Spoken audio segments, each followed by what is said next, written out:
बिस्मिल्लाहिर्रहमानिर्रहीम। अस्सलाम वालेकुम नाज़रीन, मैं हूँ साकिब बशीर। आज हम बात करेंगे Imran Khan chairman PTI election commission के ख़िलाफ़ जो तोशा खाना रेफरेंस का केस था उसमें नाअहल करार दिया गया। इसके अलावा फ़ौजदारी कार्रवाई करने की भी ऑर्डर किए गए इलेक्शन कमीशन की जानिब से। दो हिस्से थे, इनसे मुतल्लिक आपको पहले भी मैं बता चुका हूँ। आज इस्लामाबाद हाई कोर्ट में बड़ी अहम समाअत थी। उस समाअत का बहुत इंतज़ार था पीटीआई को भी, मीडिया को भी, और ख़ास तौर पर उन लोगों को जो ये सुनना चाह रहे थे कि जो नाअहली की दौरानिया है नाअहली का वो कितना है। क्योंकि इस हवाले से काफ़ी कन्फ्यूजन थी। मुख्तलिफ जो कानूनी माहिरीन हैं वो अपने अपने तौर पर उसको इंटरप्रेट कर रहे थे, अपनी अपनी तारीफ बता रहे थे। हुकूमती जो कानूनी माहिरीन हैं उनके बकौल 5 साल की नाअहली की मुद्दत है। और जो पीटीआई के थे उनका ये कहना था कि सिर्फ इलेक्शन जो अभी जो जिस सीट पे लड़ रहे जो खड़े थे उसकी हद तक वो नाअहल हुए हैं। इसके अलावा मुख्तलिफ कुछ की ये थी कि टेन्योर है, टेन्योर के जब तक ये टेन्योर ख़त्म नहीं होता नेक्स्ट जून जुलाई तक, तो तब तक ये नाअहली है। तो ये वो कन्फ्यूजन थी, ये वो सवाल था जो हर किसी को जिसका जो है जवाब का इंतज़ार था।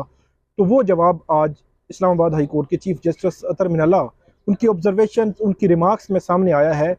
आज की जो समाअत थी उसका मुकम्मल अहवाल मैं आपके सामने रखूँगा। हफ्ते के रोज़ पीटीआई ने दरख्वास्त दायर की थी इस्लामाबाद हाई कोर्ट में कि इलेक्शन कमीशन के फ़ैसले को कालअदम करार दिया जाए और इलेक्शन कमीशन का फ़ैसला जो है वो गैर कानूनी है, गैर आइनी है। और इसके अलावा उनकी सबसे बड़ी जो दरख्वास्त थी वो ये थी कि इलेक्शन कमीशन के फ़ैसले को जब तक कि इस्लामाबाद हाई कोर्ट में पटिशन पेंडिंग है तब तक उसको मुअत्तल कर दिया जाए।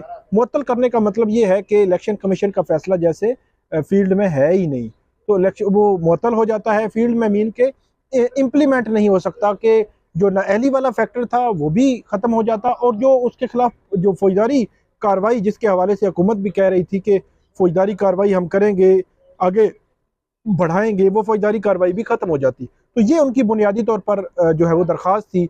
आज इस्लामाबाद हाई कोर्ट के चीफ जस्टिस अतर मिनल्ला की अदालत में जब समाअत शुरू हुई तो समाअत के शुरू में ही वो जो पॉइंट उन्होंने सामने रखा, अदालत के सामने ये पॉइंट रखा कि इसमें नाअहली की गई है। 63 जो P1 है उसके तहत बैरिस्टर अली ज़फ़र जो है वो अदालत के सामने पेश हुए थे। तो उन्होंने अदालत के सामने ये पॉइंट रखा और शुरू में ही अदालत ने ये पूछा कि इसमें अर्जेंसी क्या है, जल्दी क्या है।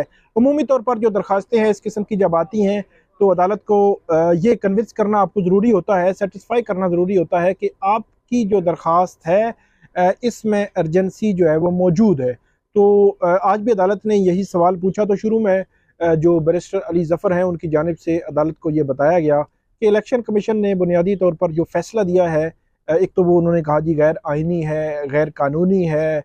उसमें मेरिट्स पे नहीं गए कि मेरिट्स क्या हैं, मेरिट्स दी मेरिट्स पे उन्होंने बात नहीं की, क्योंकि शुरू में अभी तक अदालत ने ये पूछा कि आपकी जो दरख्वास्त है उस पर जो रजिस्ट्रार है इस्लामाबाद हाई कोर्ट का उसने ऑब्जेक्शंस भी लगाए हुए हैं, मतलब एतराज़ात भी मौजूद हैं। तो दो किस्म के एतराज़ात उन्होंने कहा कि एक तो एतराज़ ये है कि इमरान खान ने बायोमेट्रिक नहीं करवाई, कि जब पटिशन फाइल होती है तो उसकी बायोमेट्रिक जो तस्दीक है वो करवाना ज़रूरी होता है। तो एक तो एतराज़ अदालत को ये बताया गया कि एक तो बायोमेट्रिक नहीं करवाई गई, दूसरा एतराज़ ये बताया गया कि इमरान खान जो है उनकी दरख्वास्त के साथ मुसद्दका जो नकूल है, उनकी जो इलेक्शन कमीशन का फ़ैसला है वो मुसद्दका नकल जो है वो मौजूद नहीं है। तो इस पर अदालत ने कहा कि आपके ऑब्जेक्शंस के बाद अदालत ने कहा कि आप अपनी प्रेयर पढ़ें कि आपको अर्जेंसी क्या है। तो बैरिस्टर अली ज़फ़र जो है उन्होंने अदालत के सामने ये मौक़िफ़ रखा कि इमरान खान क्योंकि एक स्टिग्मा है, एक तो उन्होंने ये कहा, और उसके बाद उन्होंने कहा कि सियासी तौर पर हमें नुकसान हो रहा है कि जो ये स्टिग्मा लगा है, जो फैसला है इलेक्शन कमीशन का, सियासी तौर पर हमें इससे नुकसान हो रहा है। उसके बाद उन्होंने ये भी कहा कि 30 अक्टूबर को क्योंकि इलेक्शन होने जा रहा है कुरम एजेंसी में, तो वहाँ पे इमरान खान खुद भी उम्मीदवार हैं, उन्होंने इलेक्शन लड़ना है। तो इसलिए उन्होंने कहा कि इस मामले में अर्जेंसी जो है वो मौजूद है, अदालत जो है वो इस पर रिस्ट्रेनिंग ऑर्डर जारी कर दे ताकि हमें जो ये स्टिग्मा लगा हुआ है ये ख़त्म हो जाए। तो चीफ जस्टिस अतर मिनल्ला जो है उनकी जानिब से बड़े अहम रिमार्क्स ये सामने आए कि जो उन्होंने कहा कि किस जो शिक है उसके तहत आपको जो इसमें किया गया है, नाहल किया गया है। तो 63P1 जो है वो बताया गया उनकी जानिब से। तो फिर अदालत ने वो इलेक्शन एक्ट जो है वो मंगवाया और इलेक्शन एक्ट की वो जो मुतलका शिक थी, जो सेक्शन थी, उसको पढ़ा और उसके बाद चीफ जस्टिस ने ये रिमार्क्स दिए कि इस शिक के मुताबिक तो जो नाअहली है वो तो उस सीट की हद तक है जो इमरान खान मियाँ वाली से जीते थे 2018 के इलेक्शन में। उसमें नोटिफाई हुए थे कि वो मेंबर कौमी असम्बली हैं। तो उस नोटिफाई जो उनकी सीट है, उस सीट की हद तक नाअहली है कि उनको डी नोटिफाई कर दिया जाएगा या कर दिया गया है। इससे ज़्यादा उनकी नाअहली नहीं है और वो अगर इलेक्शन लड़ना चाहें तो उन पर कोई बार नहीं है, मतलब कोई कदगन नहीं है, वो इलेक्शन लड़ सकते हैं। तो ये जो इंटरप्रेट किया है इस्लामाबाद हाई कोर्ट ने, ये बड़ा इंपॉर्टेंट है। इससे जो इमरान खान है वो उनके हवाले से जो नाअहदी की मुद्दत पे बड़ा एक सवाल सामने आ रहा था मुख्तलिफ हलकों की जानिब से, उसको भी मेरा ख्याल है हल हुआ है वो सवाल कि जो नाअहली है वो इमरान खान की मियाँ वाली की जो सीट उन्होंने 2018 में जीती थी, सीटें बहुत सारी जीती थी लेकिन 2018 सीट में रखी थी, उस सीट की हद तक जो नोटिफिकेशन निकला था उनकी कामयाबी का, और उस सीट की हद तक की उनकी नाअहली है कि उनको डी नोटिफाई कर दिया गया है। तो ये एक बड़ा जो है वो अहम सवाल था जिसका जवाब सामने आया है। और इसी के साथ जो अदालत ने यह भी कहा कि वो इलेक्शन भी लड़ सकते हैं, मतलब 30 अक्टूबर का इलेक्शन लड़ने में इमरान खान को कोई कदगन नहीं है। ये ऑब्जर्वेशन दी है चीफ जस्टिस अतर मिनल्ला ने। ये बड़ी अहम है और बड़ी ही गैर मामूली है, क्योंकि ये मतलब शायबा लग रहा था कि शायद टेन्योर है, शायद 5 साल है या कब तक है या किस सीट की हद तक है। तो उसका जवाब जो है वो इसमें आया है अभी, और उसको डी नोटिफाई करने की हद तक ही जो मामला अदालत ने ऑब्जर्वेशन दी है।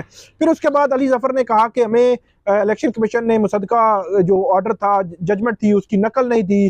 फिर उन्होंने कहा हमने वेबसाइट से डाउनलोड करके आपके सामने लाया है, मुख्तलिफ मीडिया ने चलाया है तो उसकी कॉपी हम आपके सामने ले आए हैं। उन्होंने मुख्तलिफ वजूहात बताई। एक तो उन्होंने कहा कि वो ऐसा नहीं कर सकते, फिर ये भी कहा कि हमने कॉपीज इसलिए साथ लगा दी हैं ताकि उसमें रद्दोबदल ना किया जाए। फिर यह भी कहा कि फॉरेन फंडिंग वाले मामले में ये हुआ था कि उसमें रद्दोबदल कर दिया गया था आखिरी पैराग्राफ में। तो अदालत ने कहा कि एक तो ऐसी बात आप ना करें, इस किस्म के जब फैसले होते हैं तो हमारे यहाँ हाई कोर्ट में भी ये रवाज है या इस तरह की सूरत हाल होती है कि 2-3-4 रोज लग जाते हैं हतमी जो जजमेंट अनाउंस निकालते हुए, तो इसलिए ये कोई अनप्रेसिडेंटेड चीज़ नहीं है। फिर अदालत ने कहा कि जो आपका रिस्ट्रेनिंग ऑर्डर है वो हम तभी देख सकते हैं जब हमारे पास सामने जो है वो मुसद्दका जो कॉपी है इलेक्शन कमीशन के फैसले की हो, तभी हम देख सकते हैं। अली जफर ने बार बार अदालत को ये कहा, लेकिन अदालत ने कहा कि आप इस तरह करें, वहाँ जाएं। फिर अदालत ने ये तवक्को का इज़हार किया है कि इलेक्शन कमीशन इमरान खान साहब को जो कॉपी है मुसद्दका इलेक्शन कमीशन के फैसले की वो फ्राहम करेगा। और उसके बाद अदालत ने ये कहा है कि 3 रोज़ हम आपको दे देते हैं, 3 रोज़ बाद आप जो है वो जो इलेक्शन कमीशन के फैसले की कॉपी मुसद्दका साथ लगा के आ जाए। इमरान खान साहब की हद तक जो बायोमेट्रिक वाला मामला है उसमें अटॉर्नी के जरिए आप जो है वो बायोमेट्रिक करवा सकते हैं, मतलब दूसरे बंदे को ऑथराइज करके वो बायोमेट्रिक करवा सकते हैं। 3 रोज़ में एतराज़ात खत्म करें और 3 रोज़ के बाद आप आएँ, हम आपका केस जो है वो सुन लेंगे और उसके बाद इसका फैसला कर लेंगे। अब 3 रोज़ के बाद इस केस की समाअत होगी। जो इलेक्शन कमीशन है वो जल्दी उम्मीद है जो इस हवाले से मुसद्दका कॉपी है वो उनको फराहम कर देगा। तो ये थी नाज़रीन आज की हमारी वीडियो। उम्मीद है आपको पसंद आएगी। इस पर आप हमें फीडबैक ज़रूर दीजिएगा। अल्लाह हाफिज़।